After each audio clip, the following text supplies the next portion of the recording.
नमस्कार, जोहार। ही चलते हैं झारखंड की ताज़ा खबरों की ओर, लेकिन उससे पहले अगर आपने अभी तक इस चैनल को सब्सक्राइब नहीं किया तो कर लें, जिससे कि आपको झारखंड की ताज़ा खबर रोजाना मिलती रहे। पहली और बड़ी खबर, झारखंड सरकार ने राज्य की शिक्षक पात्रता परीक्षा JTET के कई नियमों में बदलाव किया है। अब झारखंड TET में सामान्य वर्ग के वही परीक्षार्थी शामिल हो सकेंगे जिन्होंने राज्य में मैट्रिक एवं इंटर की परीक्षा पास की है। साथ ही साथ अब 2.5 नहीं 3 घंटे की होगी परीक्षा। आरक्षण का लाभ पाने वाले अभ्यर्थियों के मामले में इसे शिथिल किया गया है। झारखंड शिक्षक पात्रता परीक्षा रूलबुक 2022 में इसके प्रावधान किए गए और शिक्षक पात्रता परीक्षा रूलबुक 2022 के तहत TET के लिए सामाजिक अध्ययन के कॉमर्स के लेखा शास्त्रार्थ और व्यापार अध्ययन को भी जोड़ा गया है। साथ ही नए बदलाव में यह भी बदलाव किया गया है कि टेट में पास करने के लिए सामान्य वर्ग के अभ्यर्थियों को हर खंड में 40% अंक लाना जरूरी होगा। साथ ही 60% अंक पर वो टेट पास कर पाएंगे। अगली खबर, रांची से निर्मला भगत बने जिला परिषद अध्यक्ष एवं बीना चौधरी उपाध्यक्ष बनी। रांची में कल हुए जिला परिषद अध्यक्ष एवं उपाध्यक्ष के चुनाव में आजसू समर्थित उम्मीदवारों का कब्जा रहा। निर्मला भगत अध्यक्ष एवं बीना चौधरी उपाध्यक्ष चुनी गई। कल जिला परिषद भवन में दिन के 11 बजे सभी जिला परिषद सदस्यों को शपथ दिलाई गई। फिर अध्यक्ष पद के लिए चुनाव हुआ। इसमें आजसू समर्थित उम्मीदवार निर्मला भगत ने भाजपा समर्थित उम्मीदवार हिंदिया को 24 वोट से हरा दिया। अगली खबर, झारखंड में निवेश करेंगे steel king Lakshmi Mittal. Chartered plane से पहुंचे कंपनी के CEO वेदांत समूह से मिलाया हाथ। पूरी दुनिया में स्टील किंग कहे जाने वाले लक्ष्मी निवास मित्तल के द्वारा स्थापित आर्सेलर मित्तल समूह झारखंड में निवेश कर सकता है।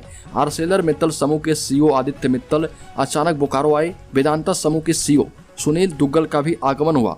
दोनों अलग अलग चार्टर्ड प्लेन से उतरे। उनका दौरा बेहद गोपनीय था। बोकारो में ही वेदांता समूह की इलेक्ट्रो स्टील कंपनी है। आदित्य मित्तल ने इलेक्ट्रो स्टील का निरीक्षण किया और झारखंड में निवेश करने की इच्छा जताई।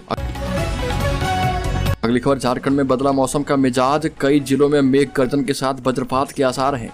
झारखंड के उत्तरी भाग में कई जगहों पर अच्छी बारिश हुई। राज्य में कायम पूर्वी पश्चिमी टर्फ लाइन के प्रभाव से पलामू, उत्तरी छोटा नागपुर और संताल परगना प्रमंडल के कई जिलों में तेज बारिश हुई। मौसम पूर्वानुमान में राज्य में कुछ जगहों पर मेघ गर्जन के साथ वज्रपात हो सकता है।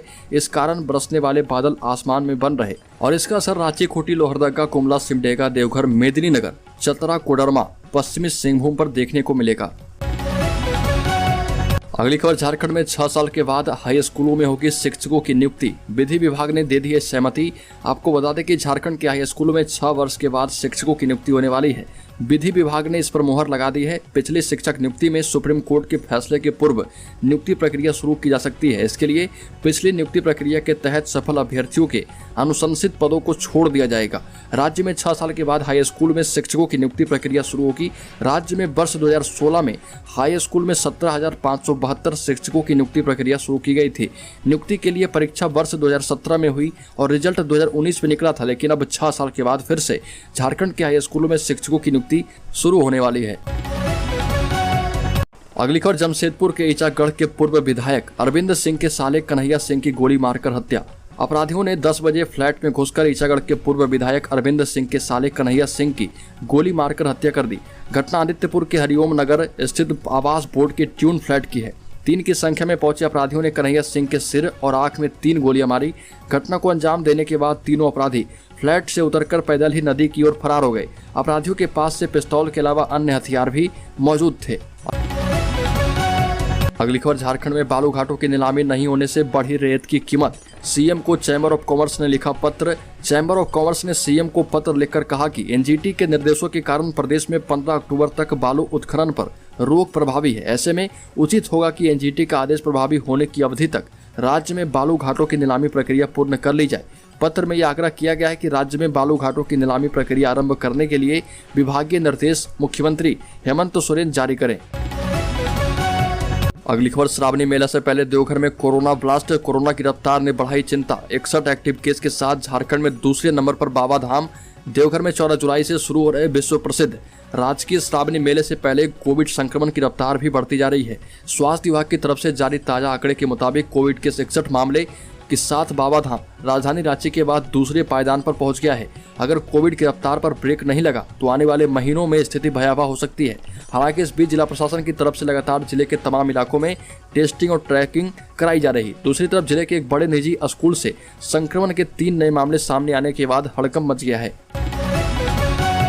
अगली खबर, उदयपुर में हिंदू युवक की गला रेतकर हत्या के बाद झारखंड में अलर्ट, मंदिरों और मस्जिदों की सुरक्षा बढ़ाने के दिए गए निर्देश। राजस्थान के उदयपुर में नुपुर शर्मा के बयान का समर्थन करने वाले कन्हैया लाल तेली की हत्या के बाद झारखंड के सभी जिलों को भी अलर्ट पर रखा गया है। झारखंड पुलिस मुख्यालय ने इस संबंध में सभी जिलों के एसपी एवं जोनल डीआईजी को पत्र भेजा है। आशंका जताई जा रही है कि कन्हैया लाल की हत्या के विरोध में हिंदूवादी संगठन प्रदर्शन कर सकते हैं। अगर किसी तरह का विरोध प्रोटेस्ट हो तो माहौल ना बिगड़े, इसे लेकर जिलों के एसपी को कार्रवाई का आदेश दिया गया है। अगली खबर, झारखंड के हजारीबाग के इचाक में दलित युवती पर पत्थरबाजी की गई। घर से बेटियां पढ़कर आ रही थी। खबर फैलते ही इचाक में तनाव व्याप्त है। हालांकि प्रशासन ने सूझबूझ का सहारा लेते हुए तुरंत ही पूरे इलाके में धारा 144 लगाते हुए पथराव करने वालों की धरपकड़ तेज कर दी है। बजरंग दल, श्री राम सेना, सामाजिक समरसता मंच, आदर्श युवा संगठन एवं अन्य विभिन्न सामाजिक संगठनों ने इस घटना पर तीखा विरोध जताया। दलित युवती पर पथराव करने के मामले में अभी तक पुलिस ने मोहम्मद अमान, सम्मी मलिक, आफान मलिक उर्फ अरफान मलिक को गिरफ्तार कर जेल भेजा है। साथ ही साथ इचाक थाना में अलौंजा गांव की छात्राओं ने मुस्लिम युवकों पर जाति सूचक शब्द कहने, पढ़ाई में बाधा डालने, मारपीट करने, गालियां देने तथा धर्म विशेष पर गंदी टिप्पणी करने का आरोप लगाते हुए मामला दर्ज करवाया है। इन सभी आरोपियों पर SC/ST एक्ट में प्राथमिकी दर्ज की गई है। अगली खबर, झारखंड की मशहूर MLA अंबा प्रसाद की मांग हुई पूरी। बड़कागांव गोलीकांड की CID जांच का आदेश दिया गया। हेमंत सोरेन सरकार का बड़ा फैसला।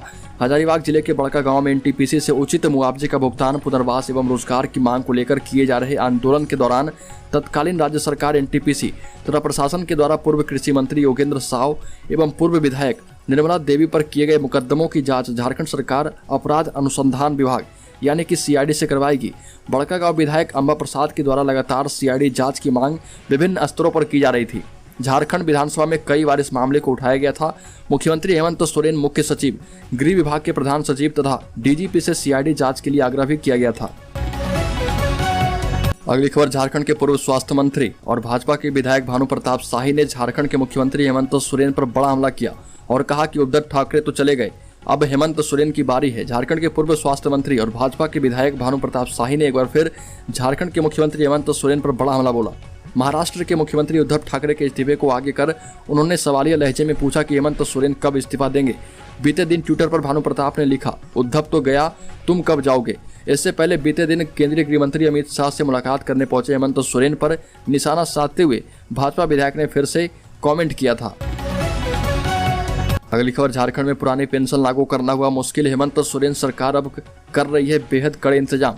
झारखंड में लागू करने के प्रस्ताव पर राज्य सरकार फिलहाल अडिग है और इस मामले में जो निर्देश मुख्य सचिव की ओर से प्राप्त हुए हैं उसको भी प्रस्ताव में शामिल किया जा सकता है। सूत्रों ने बताया कि अभी मुख्य सचिव के यहाँ प्रस्ताव से संबंधित संचिका लौटी नहीं है, लेकिन इस मामले में यह तय माना जा रहा है कि सरकार पीछे हटेगी नहीं।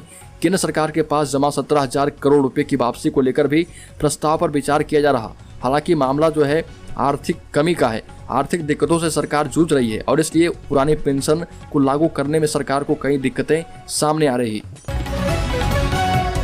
अगली खबर, पारा शिक्षकों पर हेमंत सरकार का बड़ा फैसला, जुलाई में मिलेंगे लाभ।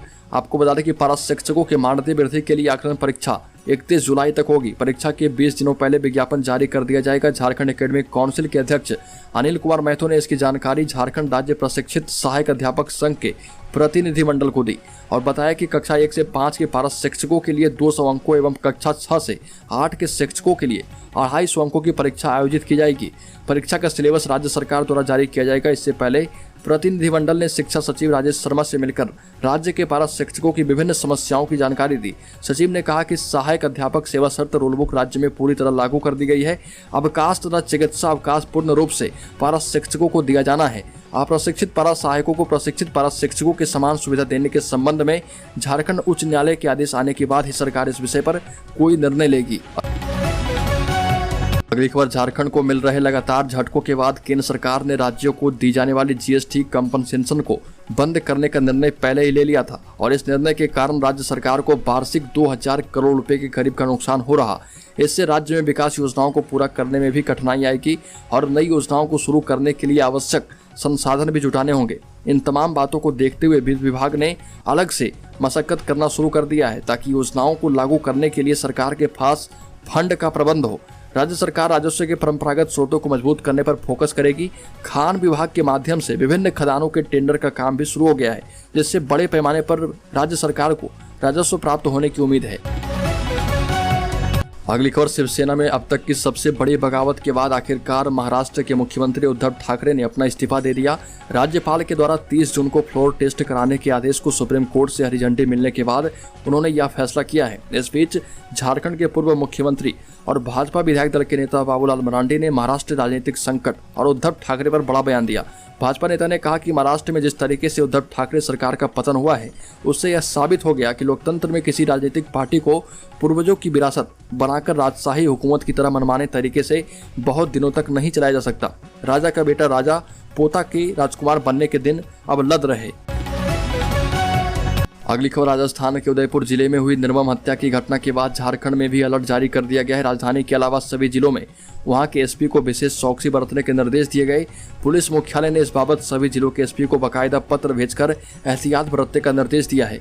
राज्य पुलिस प्रवक्ता एबी होमकर ने इसकी पुष्टि की है। उदयपुर में हुई निर्मम हत्या के बाद पुलिस मुख्यालय को कुछ संगठनों के द्वारा प्रदर्शन किए जाने को लेकर इनपुट मिला है और अलर्ट के मद्देनजर सुरक्षा का घेरा बढ़ाने के साथ साथ धार्मिक स्थलों पर भी विशेष इंतजाम करने को कहा गया है, खासकर जहां बड़ी संख्या में लोगों का जुटान होता है। रांची में इस महीने हुए प्रदर्शन और उसके बाद हुई हिंसा के दौरान राजधानी के मंदिरों को भी निशाना बनाया गया था। अगली खबर, देश में एक्टिव केस फिर से 1 लाख के पार। देश के कुछ राज्यों में लगातार बढ़ रहे कोरोना के नए मामलों ने चिंता बढ़ा दी है। इस बीच विश्व स्वास्थ्य संगठन ने चेतावनी दी है कि महामारी का खतरा अभी टला नहीं है। WHO के मुताबिक दुनिया के 110 देशों में कोरोना केस बढ़ रहे।